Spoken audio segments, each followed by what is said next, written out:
विश्व प्रसिद्ध पर्यटन नगरी खजुराहो का यह है मतंगेश्वर महादेव मंदिर, जो कि पूजा और धार्मिक कार्यों के लिए यहां अनुमति प्राप्त है। भारतीय पुरातत्व सर्वेक्षण के अंतर्गत होने वाले खजुराहो के सभी मंदिरों में पूजा अर्चना नहीं होती। सिर्फ मतंगेश्वर महादेव मंदिर एक ऐसा मंदिर है जहां पर नियमित सायंकाल और सुबह पूजा अर्चना एवं आरती की जाती है। हमने अपने ब्लॉग के माध्यम से आज आपको जोड़ना चाहा है खजुराहो के मतंगेश्वर महादेव मंदिर से। शिव मंदिर जाने के पूर्व गणेश जी की आराधना प्रथम मानी गई है। गणपति गजानन की यह मूर्ति जो कि काफ़ी प्राचीन है और मतंगेश्वर महादेव मंदिर जाने के पूर्व इनकी पूजा अर्चना की जाती है। बोलो मतंगेश्वर महाराज की जय। सो भैया हारो देखो, आज हमने आगे मतंगेश्वर महादेव मंदिर, जैसे कि हमने आप पहले ही बताओ तो कि खजुराहो के मंदिरन को इतिहास, इतने को गूढ़ रहस्य और जो भी चीज़ें हैं हम आपके सामने लाभो चाहत। खजुराहो के जो चंदेल कालीन मंदिर हैं, 1000 वर्ष पुराने, एक बहुत बड़े ऐतिहासिक मंदिर हैं और हमारी विश्व की बहुत बड़ी धरोहर है। हमारे भारत की धरोहर है, बुंदेलखंड की धरोहर है, खजुराहो और छतरपुर की बहुत बड़ी धरोहर है। तो हम इस धरोहर हर आदमी के सामने लाभो चाहत और बताबो चाहत कि अगर खजुराहो के मंदिर में कौन सो ऐसो गूढ़ रहस्य लुको है जो अभी तक आप नहीं समझ पाए। हम आज पहुँचे हैं, देखो पहले यहाँ पर देखा हमने लक्ष्मण मंदिर को। आज हम पहुँचे हैं खजुराहो के सुप्रसिद्ध आस्था और विश्वास को केंद्र मतंगेश्वर महादेव मंदिर। और मतंगेश्वर महादेव मंदिर में हम कछु जन से बात कर भी, कछु विदेशी भी बैठे और इस मंदिर के जो मतंगेश्वर सेवा समिति के सदस्य हैं, हम उनसे भी बात कर भी, आरती भी दिखा भी और सब कछु दिखा भी आप जो कछु भी हमसे हो सकत। आप ये वीडियो हाँ पूरा अंत तक जरूर देखियो, आप बहुत आनंद है। तो लो हम चले थे, अब कछु जन से आपकी बात कराएंगे। आदरणीय बताएं मतंगेश्वर महादेव मंदिर के बारे में।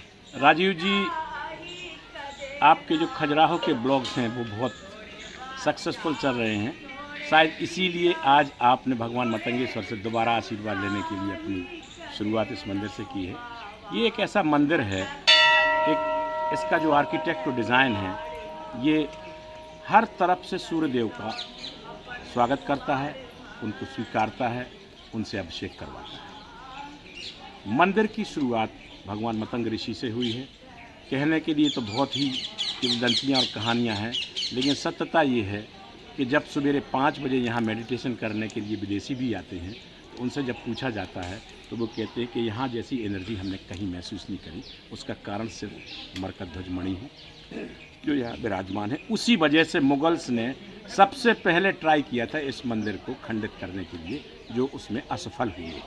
और जितने मंदिर इसके सराउंडिंग हैं वो सारे मंदिर पूर्ण रूपेण जागृत हैं। इसीलिए पश्चिम समूर के कंदारिया मंदिर हो, चाहे नंदी मंदिर हो, चाहे सारे मंदिर हैं, उनकी सुरक्षा की व्यवस्था, जो मेन सुरक्षा के अधिकारी रहे हैं वो हमारे मतंग ऋषि।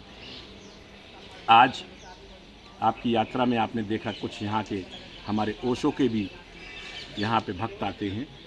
भगवान रजनीश ने, भगवान अपने पूजनीय देव प्रभाकर शास्त्री दद्दा जी ने, जहाँ तक कि जैन मुनि आचार्य श्री विद्यासागर जी ने भी ये आके यहाँ महसूस किया कि खजुराहो कि अगर कहीं शक्ति विराजमान है, जहाँ 2 जगह कंटिन्यू पूजा होती तो मतंगेश्वर मंदिर है और भगवान शांतिनाथ का मंदिर है। इन दोनों मंदिरों के बीच की जो एनर्जी है, उस एनर्जी से ही खजुराहो या पूरे बुंदेलखंड के क्षेत्र में ऊर्जा का संचालन होता है। ये जो शिवलिंग है, बताया जाता है कि सबसे बड़ा शिवलिंग है, क्या है वास्तविकता? और इस शिवलिंग के पीछे और भी कुछ गूढ़ रहस्य है तो वो भी बताएं। शिवलिंग का रहस्य तो सबसे बड़ा ये है कि जितना शिवलिंग अपने लेवल से ऊपर हमारे नज़रों को दर्शन देता है, उतना ही नीचे है। और यहाँ की जो सबसे बड़ी जो ऊर्जा की शक्ति है, ये सत्य है कि ये शिवलिंग अपने ही स्थान से उद्गम हुआ है इसका। क्योंकि जो मंदिर का आकार अगर आप देखेंगे तो मंदिर का आकार बहुत ही छोटा है, शिवलिंग बहुत ही बड़ा है। यह सत्य है कि यहाँ से ही जागृत हुए हैं और इनकी जागृति को हम लोग हर दिन महसूस करते हैं। कोई कहते हैं कि शिवरात्रि को बढ़ता है, हमें तो लगता है कि इनकी ऊर्जा हर दिन बढ़ती है, क्योंकि ये पूरे दुनिया के जितने भी डिस्प्यूट हैं, जितने भी परेशानियां दुनिया की हैं, वो सारी मन्नतों को एक करके सबको एक मत में करने वाले भगवान मतंगेश्वर महादेव। धन्यवाद। सुनो भैया, हमारे संगे एक बार फिर से उपस्थित है पंडित सुधीर शर्मा जी, जिनके संगे हम खजुराहो के मंदिरन को इतिहास, गूढ़ रहस्य और शिल्पकला की जो हमारी बहुत बड़ी एक परंपरा है, मंदिरन की एक बड़ी श्रृंखला है, वहाँ लेके हम लगातार इनसे बात कर रहे हैं। आज हम मतंगेश्वर महादेव मंदिर पहुँच गए। देखो बढ़िया चंदन मंदिर लगा के पूजा पाठ करके पंडित जी आ गए हैं और हम इनसे बातचीत करी खजुराहो के मतंगेश्वर महादेव मंदिर के बारे में, आखिर इस मंदिर को का इतिहास है। Hello Rani, you from I'm from Russia. Russia, eh? I can't speak. I'm enjoying. You don't need okay, to speak. You just have to little tell your okay. feeling. How you feel today in Matangeshwar Mahadev temple coming? Very nice. So this first time you In my heart, I feel energy. It's so nice. so first time Shiva temple In this place, yes, it's first time. My first time. and Russia sometime It's my second day in Khajuraho. second Khajuraho. So before you go some holy place in India, Yes, in another place. another place. So what is your coming energy? Your good feeling today because morning time you coming Shiva temple prayer time. So what is your experience today morning? I see it. I'm enjoying, Really enjoying, eh? You can see from her face. Yeah. Her Face expression. reading is really very good. Her explanation is her expression. Yes, yes. So you coming many time Khajuraho. Sometime more you come again Khajuraho. I think. Oh, yeah. You join the आप prayer. दर्शन कीजिए, दर्शन। You join the prayer also. So you feel very nice prayer. Prayer today morning prayer. The puja you see. This puja which you see was the prayer of morning prayer. Then there is evening prayer. Thank you. मेरा नाम सोनू पटेल है, कहाँ से आए हैं आप? प्रयागराज से इलाहाबाद। प्रयागराज से आए हैं। पहली बार आए हैं खजुराहो। पहली बार आए हैं यहाँ मंदिर में आए हैं और खूब आरती देखने मिली हम लोगों को यहाँ पर आके। कैसा लग रहा है आपको खजुराहो में? लग रहा है। बहुत अच्छा लग रहा है। तो मतंगेश्वर महादेव मंदिर का जो शिवलिंग है आप क्या फील करते हैं, जो ये आकृति है, जो ये पहली बार लाइफ में इतनी बड़ी शिवलिंग देखी है हमने। अच्छा पहले कहीं नहीं देखा कहीं नहीं आपने? देखी इतनी बड़ी शिवलिंग। बताया जाता है कि कहीं नहीं है शिवलिंग इतनी बड़ी, सिर्फ भोजपुर में है कि खजुराहो में है। देखा नहीं है लेकिन पहली बार अपनी लाइफ में इतनी बड़ी शिवलिंग देखी है मैंने। अच्छा अच्छा। और हम अकेले नहीं, हम 12 जन आए हुए हैं हाँ। और सब लाइट घूम रहे हैं, कुछ यहाँ है कुछ यहाँ है। अच्छा अच्छा भाई भी है साथ में। अच्छा अच्छा भाई आए हैं, छोटे हैं भाई है। अच्छा अच्छा। आप सभी साथ में आए लोग, हुए हैं हम लोग।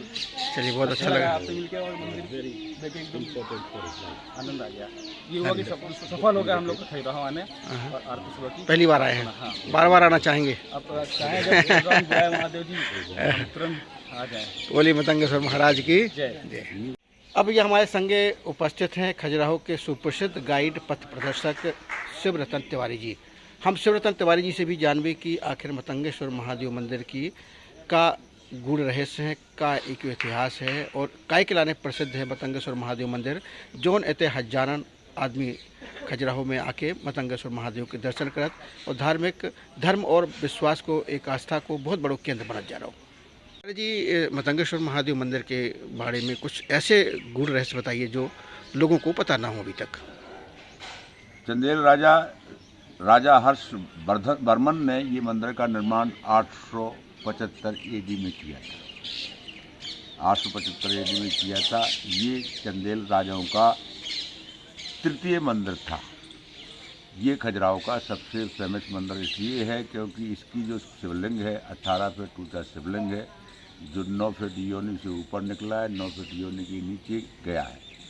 जिस समय इस मंदिर का निर्माण हो रहा था उस समय ऐसे कुछ विद्वानों का मानना है, ब्राह्मणों का मानना है, पंडितों का मानना है कि इस मंदिर के शिवलिंग के सबसे नीचे एक बहुत बड़ा योनि के नीचे कुआं खोदा गया। उसके बीच के सेंटर में एक मणि रखी हुई है जिसको हम मरकत मणि बोलते हैं।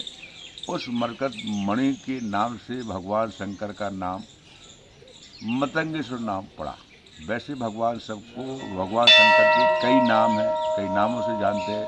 कुछ लोग इसको मरकत मणि के साथ साथ इसको मृतांगेश्वर बोलते थे। मृतांगेश्वर का भी भावार्थ ये होता है कि मृत अंग को लगाने वाले भगवान शंकर, इसलिए इसे मृतांगेश्वर भी बोलते हैं। और भगवान शंकर का मंदिर खजुराहो के अति प्राचीन मंदिरों में से एक है। इसकी प्राचीनता कई सालों से इसमें पूजा हो रही है और आज भी पूजा चल रही है। और ये मंदिर जो है पिरामिड श्रेणी पे बना हुआ है। पिरामिड श्रेणी जो दूसरे मंदिर खजुराहो के हैं वो कोई पिरामिड श्रेणी पे नहीं बने हैं, ये पिरामिड श्रेणी में बना हुआ है। पिरामिड की शुरुआत इजिप्ट के पिरामिडों से शुरू हुई थी। इजिप्ट की पिरामिड जो है अपनी जो भारतीय सिंधु सभ्यता है उससे भी करीबन 1000 साल पहले बने थे वो। तो दुनिया की कोई अगर किसी ने आकार दिया है, सबसे पहले जीवन में आकार दिया है तो वो पिरामिड थे। पिरामिड दुनिया के सबसे पुराने मोनूमेंट में गिने जाते हैं। फिर दुनिया में जितने भी पिरामिड तो भारत में भी बने हैं, जितने भी अपने दक्षिण भारत के जितने मंदिर हैं वो सब पिरामिड स्टाइल में बने हुए हैं। उत्तर भारत के मंदिर जो है नागर शैली और पंचायतन शैली में बने हुए हैं। ये मंदिर खजुराहो के सबसे प्रमुख मंदिरों में है। पिरामिड शैली में मंदिर का जो आकार होता है, जैसे अपनी वेदिकाएँ होती हैं, वेदिका के नमूने ऊपर बढ़ते क्रम में ऊपर तक चले जाते हैं। जहाँ उसकी वेदिका का अंत हो जाता है तब पिरामिड का अंत होता है। तो ये पिरामिड पहले जो इजिप्ट के पिरामिड थे वो खगोलीय गणनाओं के लिए आधार पर बनाए गए थे। तो हिंदुस्तान के पिरामिड ब्रह्म को पाने के लिए बनाए गए। धन्यवाद, बहुत बहुत धन्यवाद शानदार जानकारी। अभी तो कल सदियों का। और हम अब बात कर रहे हैं अपने खजुराहो के मतंगेश्वर महादेव मंदिर के पुजारी श्री बब्बू गौतम जी से, जिनसे हम जान भी कि ये आखिर कब से पूजा कर रहे हैं और इनके का अनुभव है। पंडित जी, आप कब से सेवा कर रहे हैं मतंगेश्वर महादेव मंदिर की? इस मतंगेश्वर मंदिर के हम पैतृक पुजारी हैं और पीढ़ियों से करते चले आ रहे हैं। हमारी इस वक्त पे 6वीं शादी हुई है और आज भी इस पीढ़ी से करते चले आए हैं और आज हम कर रहे हैं। हमारा नाम काविला गौतम मतंगेश्वर मंदिर पुजारी कर रहे हैं। यहाँ पे आरती कितने समय होती है? इसमें आरती जैसे समय आरती का कुछ बदलता रहता है। जैसे गर्मी होती है, गर्मियों में टाइम चेंज हो जाता है, सर्दियों में टाइम चेंज होता है। इस वक्त में भी सुबह आरती होती है 6 बजे होती है और शाम को आरती 6-6:45 बजे होती है। कितनी भीड़ होती है यहाँ पे? काफ़ी भीड़ हो जाती है। भीड़ कितनी होती है? भीड़ तो ऐसा है कि आरती के समय किसी समय ज़्यादा हो जाती है, 100-200 आदमी हो जाते हैं, 50 हो जाते हैं, कभी 10-20 लोग आदमी हो जाते हैं। तो आरती और जो विशेष पर्व होता है उस समय भीड़ ज़्यादा होती होगी। हाँ, पर्व जैसे आपकी महाशिवरात्रि हुई, अच्छा सबसे बड़ा पर्व तो महाशिवरात्रि का है, जिसमें लाखों जनता जल चढ़ाने आती है। और बाकी तो छोटे त्यौहार जैसे अमावस्या हुई है और मकर संक्रांति है, पूर्णिमा हुई है, इसमें कोई दूसरी। तो कैसा अनुभव करते हैं यहाँ बैठ के आप लोग? कैसा अनुभव करते हैं यहाँ बैठ के? अनुभव आपका कैसा रहता है बैठ के? ये अनुभव है कि मतलब यात्री हैं, समय के हिसाब से कम आते हैं। अब आप बुजुर्ग होते जा रहे हैं, आपके बेटा पूजा करते हैं यहाँ पे? अब हम बुजुर्ग हो रहे हैं। हमने अपने बच्चे के नाम पूजा है सुदीप गौतम के नाम से कर दी है और अपने उस पर धन्यवाद।